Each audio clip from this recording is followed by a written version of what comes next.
Hello students, पिछले lectures में हमने introduction to motion and rest पढ़ा, जिसमें हमने गति और विराम की परिभाषा बताया और ये बताया कि 1 डायमेंशन, 2 डायमेंशन, 3 डायमेंशन मोशन होती क्या है। इस चैप्टर में हम लोग 1 डायमेंशन मोशन पढ़ेंगे, यानी सरल रेखा में गति पढ़ेंगे। मतलब एक डायरेक्शन में जाना है, आगे अथवा पीछे, ऊपर जाना है अथवा नीचे जाना है, लेफ्ट जाना है अथवा राइट जाना है, एक सरल रेखा में ही चलना है। तो जब सरल रेखा में चलेंगे तो हम यहाँ पर कहीं मान लीजिए ओरिजिन ले लेते हैं, जिसको हम मूल बिंदु कहते हैं 0।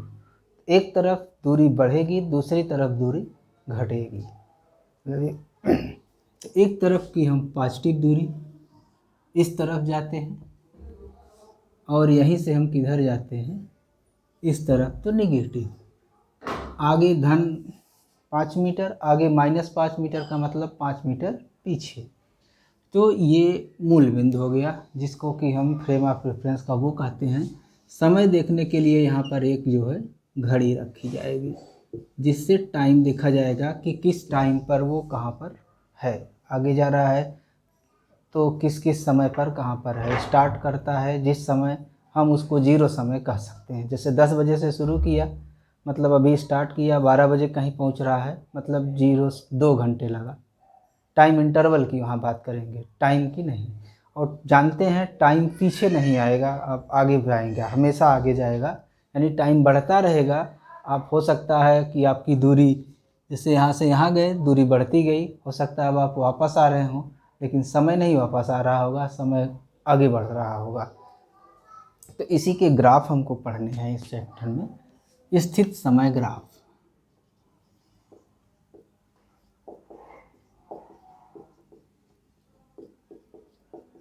Position time graph. अब पोजीशन आपकी आगे भी हो सकती है, पीछे भी हो सकती है, इसलिए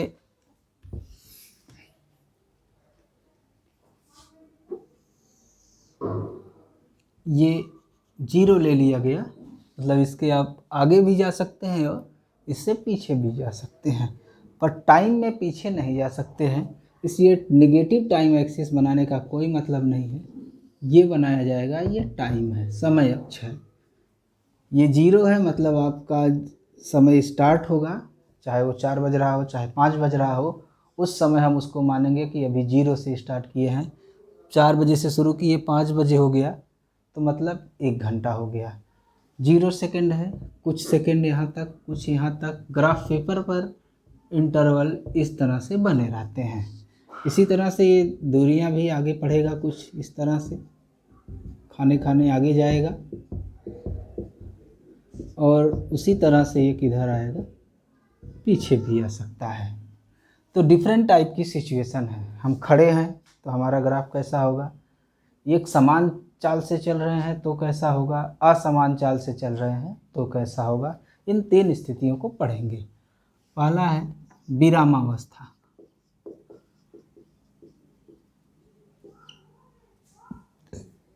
पार्टिकल इन द रेस्ट। जैसे मैं खड़ा हूँ, कहीं नहीं चल रहा हूँ, मूल बिंदु के सापेक्ष, तो ये विरामावस्था है। मतलब जो व्यक्ति यहाँ पर है, 5 मीटर 6 मीटर हो सकता है यहाँ पर भी हो, यानी यहाँ से देखा गया वो यहाँ पर मिलता है 4 बजे। जैसे ही टाइम आपने स्टार्ट किया वो यहीं मिलेगा, थोड़ी समय बाद देखेंगे फिर वहीं मिलेगा, फिर थोड़े समय बाद देखेंगे फिर वो उतनी ही दूरी पे मिलेगा, फिर थोड़ी समय बाद देखेंगे ये उतनी ही दूरी पे मिलेगा।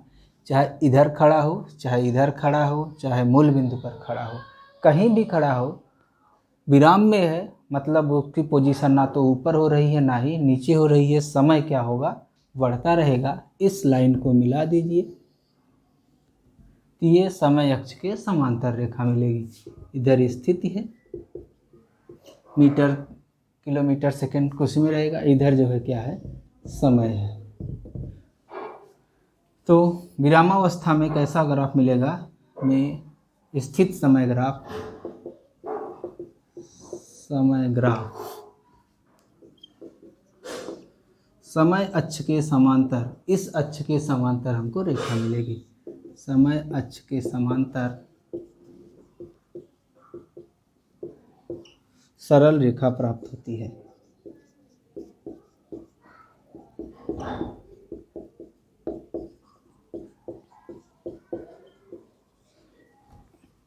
एक बात एकदम क्लियर होनी चाहिए, ये दूसरी स्थिति हम लेते हैं। दूसरी, एक समान गति का स्थित समय ग्राफ।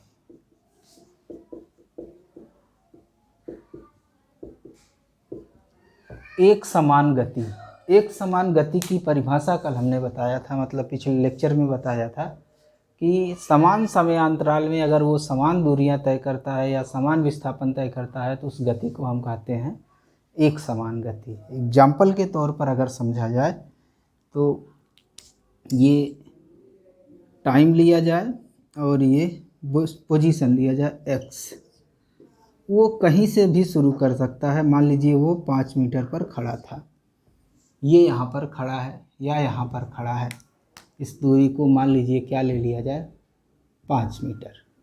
हो सकता है वो मूल बिंदु से शुरू करता है तो ये पॉइंट कहाँ आ जाता, यहाँ पर आ जाता। 1 सेकंड बाद या 2 सेकंड बाद ये मान लीजिए 10 पर पहुँच गया। 0 से 2 सेकंड में कितना दूरी उसने तय किया, 5। तो फिर अगले 2 सेकंड में यानी 4 सेकंड पर ये कितना तय करेगा, कितने पर पहुंच जाएगा, 15 पर। फिर अगले 6 में ये कितने पर पहुंच जाएगा, 20 पर। समान समयांतराल में समान दूरियां ये क्या कर रहा है, कवर कर रहा है।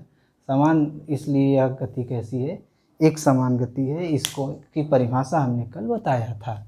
यानी इतने को ही अगर हम 2 सेकंड कंसीडर करें तो अगले ये 2 सेकंड में ये 5 मान लीजिए ये दूरी तय करता है। फिर अगले 2 सेकंड में ये 5 यानी ये दूरी तय करता है। इसी तरह से ये बढ़ता जाएगा। तो देखेंगे कि इसको मिलाएंगे, ये एक सरल रेखा मिलेगी। ये जो हरे रंग की दिख रही है ये एक सरल रेखा मिलेगी। यानी एक समान चाल अगर है तो स्थित समय ग्राफ आपको क्या मिलेगा, एक सरल रेखा। तो स्थित समय ग्राफ इस स्थिति में सरल रेखा प्राप्त होती है।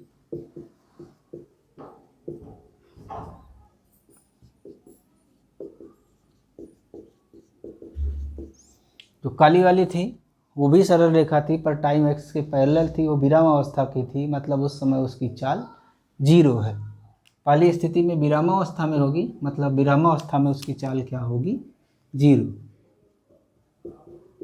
अब अगर ये इस तरह से चल रहा है, जो हमने ये ग्राफ बनाया है हरे लाइन का, इसमें कोई 2 पोजीशन पता हो, ये एक समान चाल है तो कहीं भी चाल निकालिए वो एक समान आएगी। ये मान लीजिए t1 टाइम है, यहाँ पर है ये मान लीजिए t2 टाइम है, वो दिया रहेगा यहाँ पर टाइम कितना है। इस समय इसकी पोजीशन मान लीजिए x1 है और इस समय इसकी पोजीशन मान लीजिए x2 है। मतलब यहाँ पर था, फिर कुछ समय बाद वो कहाँ पर पहुँच गया, यहाँ पर पहुँच गया। तो कितनी दूरी तय किया, x2 माइनस x1, यानी ये दूरी तय किया उसने x2 माइनस x1। कितने समय में, इतने समय में, जो समय अंतराल है t2 माइनस t1। यदि t1 तथा t2 समयों पर स्थितियां x1 तथा x2, तो विस्थापन या तय दूरी बराबर होगा x2 माइनस x1 और समय अंतराल कितना है, t2 minus t1। t2 minus t1 समय अंतराल है। तो वेग निकाल सकते हैं, यानी चाल या वेग डेल्टा x अपान डेल्टा t, या यही हमारा है x2 माइनस x1 बटे t2 माइनस t। x1 तथा x2 तो विस्थापन या तय दूरी बराबर होगा x2 माइनस x1 और समय अंतराल कितना है t2 minus t1। t2 minus t1 समय अंतराल है। तो वेग निकाल सकते हैं, यानी चाल या वेग डेल्टा x अपान डेल्टा t, या यही हमारा है x2 माइनस x1 बटे t2 minus t1। Delta x का मतलब ये नाम रख देते हैं, अगर P Q ये पॉइंट मान लीजिए R है, ये डेल्टा x अपान डेल्टा t यानी ये है बटे ये, अगर ये कोण हमारा क्या है थीटा है, तो देखेंगे ये चीज़ हमारी किसके बराबर हो जा रही है tan थीटा के।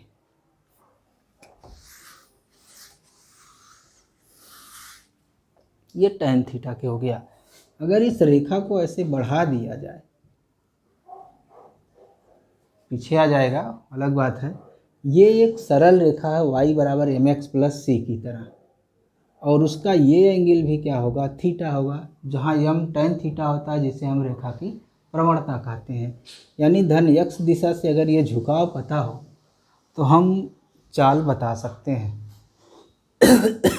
जैसे एग्जाम्पल के तौर पर ये 30 डिग्री है और ये पूरा ये 60 डिग्री है। ये किसी एक गाड़ी की चाल का ग्राफ है और ये किसी दूसरे का ग्राफ है। ये सेकंड में है, ये मीटर में है। तो ये 30 डिग्री वाला है, ये 60 डिग्री वाला है। चाल एक की tan 30 होगी, एक की tan 60 होगी। tan 30 का मान कम होगा, tan 60 का मान ज़्यादा होगा, यानी इसकी चाल ज़्यादा, इसकी चाल कम है। क्यों? ये टाइम इंटरवल ले लिया गया डेल्टा टी।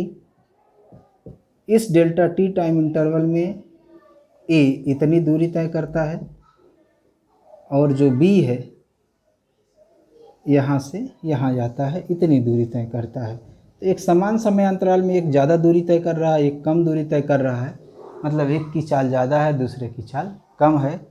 बहुत आसानी से निकाल सकते हैं। जिसका झुकाव कम है उसका चाल कम है, जिसका झुकाव अधिक है उसकी चाल अधिक है। झुकाव का मान दिया है तो इससे हम निकाल सकते हैं।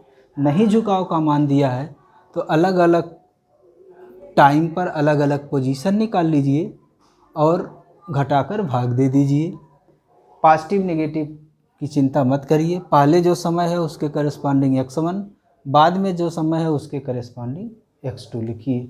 अगर ये इस तरह से ग्राफ ना हो के इस तरह से ग्राफ होगा तो जाहिर सी बात है ये t1 है, इसके करस्पॉन्डिंग ये x1 होगा। ये अगर t2 है, इसके करस्पॉन्डिंग ये x2 होगा। तो x2 माइनस x1 करेंगे, ये कम रहेगा, ये ज़्यादा रहेगा, नेगेटिव आएगा। वो पता चलेगा कि दूरी उसकी घट रही है, मतलब वो आगे ना जाके वो किधर आ रहा होगा, पीछे आ रहा होगा। चिंता करने की उसमें ज़रूरत नहीं है। ग्राफ दिया रहेगा, आप पोजीशन और टाइम के अनुसार उसकी वेलोसिटी निकाल सकते हैं।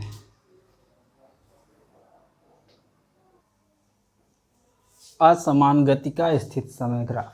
असमान गति का मतलब होता है कि टाइम इंटरवल अगर एक समान है तो उसके द्वारा चली गई दूरियां अलग अलग हैं। जैसे अभी हमने एक एग्जांपल दिया था जिसमें 2-2 सेकंड का समय अंतराल लिया था। हर 2-2 सेकंड में वो 5-5 मीटर या 5-5 सेंटीमीटर जो भी यूनिट इसकी रहेगी वो दूरियां तय करता था, जिससे एक सरल रेखा ग्राफ मिला।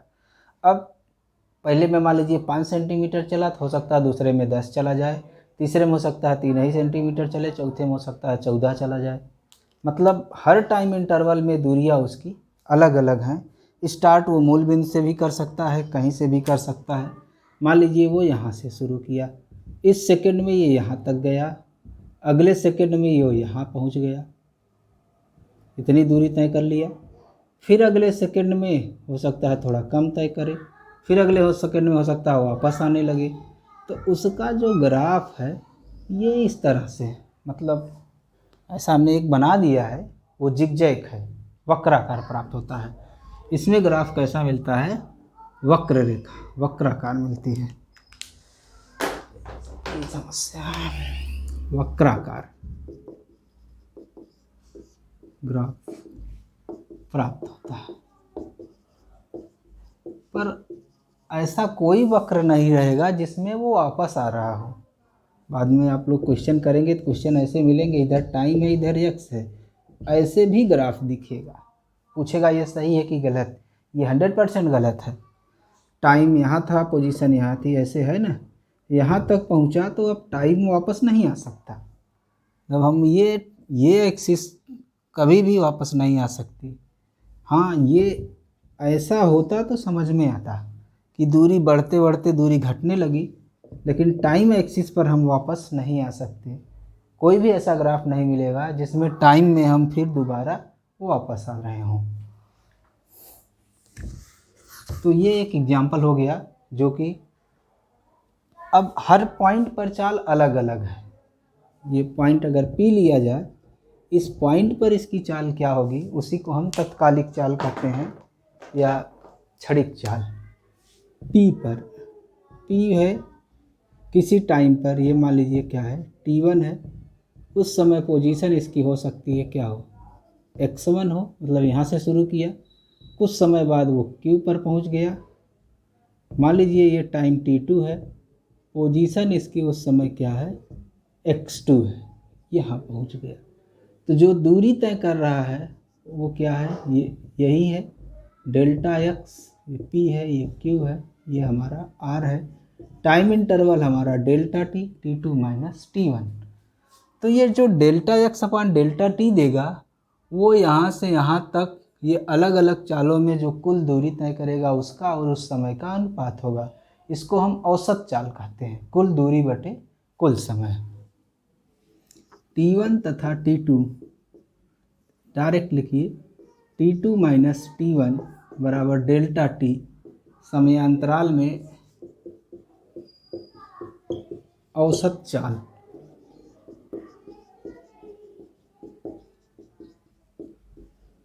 डेल्टा x अपान डेल्टा T मतलब x2 माइनस x1 बटे T2 माइनस T1, मतलब यही कुल दूरी बटे कुल समय, जो समय वहाँ पर लगा। ये औसत चाल है, एवरेज वेलोसिटी है, क्योंकि हर पॉइंट पर इसकी चाल क्या है, अलग अलग है। और ये औसत चाल बताती क्या है, इस रेखा का P से Q को अगर मिला दिया जाए तो इसका थीटा है वही tan थीटा है, डेल्टा x अपान डेल्टा T, यही हमारा क्या है tan थीटा है। मतलब अगर ये एक समान चाल से चलता तो ग्राफ ये मिलता और चाल ये मिलती। एक समान चाल है तो औसत चाल वही चाल होगी, यानी अलग अलग चालों के द्वारा जो दूरी तय कर रहा है, जो उसका औसत चाल है वह चाल है जिस चाल से कोई एक समान रूप से अगर उतने ही समयांतराल में चलता तो वहीं जाकर पहुंचता। मतलब औसत चाल मान लीजिए 10 मीटर पर सेकंड आ रही है और 10 सेकंड में वो यहाँ से यहाँ पहुँच रहा है, तो 10 मीटर पर सेकंड के एक समान चाल से कोई चलेगा तो यहाँ से यहाँ पहुँचेगा। और ये कभी ज़्यादा कभी कम चलते हुए यहाँ से कहाँ पहुँचे हैं, वहाँ पहुँचे, वही पहुँचे हैं। मतलब औसत चाल जो है वह यह बताता है कि अगर उस चाल से एक समान रूप से चला जाता तब भी वही दूरी तय की जाती, जिससे जो चलने वाला है वो अलग अलग चालों से तय किया हुआ है। तो ये औसत चाल, कुल दूरी और कुल समय आप निकालेंगे, उसके बाद औसत चाल निकाल पाएंगे।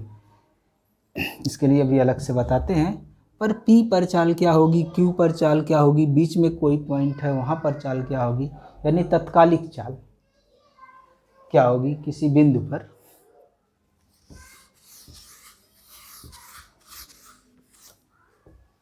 जो औसत चाल आई है, एवरेज वेलोसिटी आई है, डेल्टा x अपान डेल्टा T आई है। P पर चाल या तत्कालिक चाल, इंस्टेंटेनियस वेलोसिटी।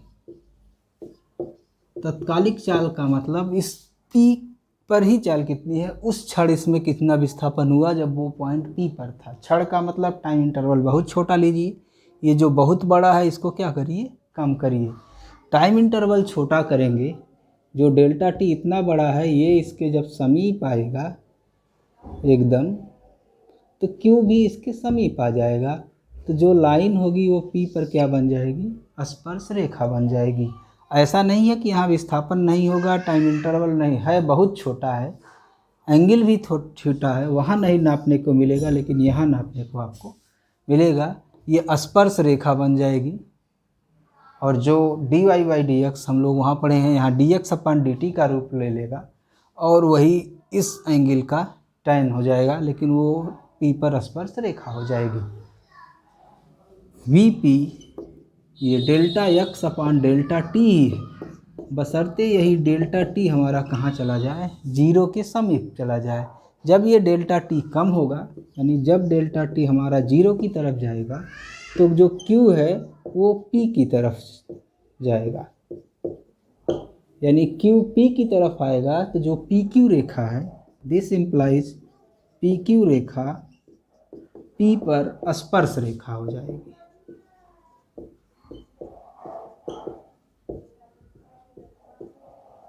तब ये P पर स्पर्श रेखा हो जाएगी, तो जो tan थीटा यहाँ से निकलता था, वो tan थीटा कहाँ से मिलने लगेगा, यहाँ से मिलने लगेगा। इस स्थिति में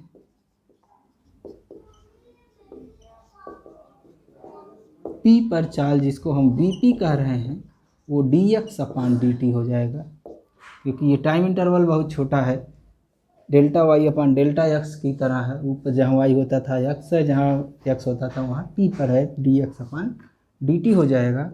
और यही चीज़ हमारा क्या है, tan थीटा है, मतलब P पर स्पर्शी की या स्पर्श रेखा का ढाल या प्रवणता।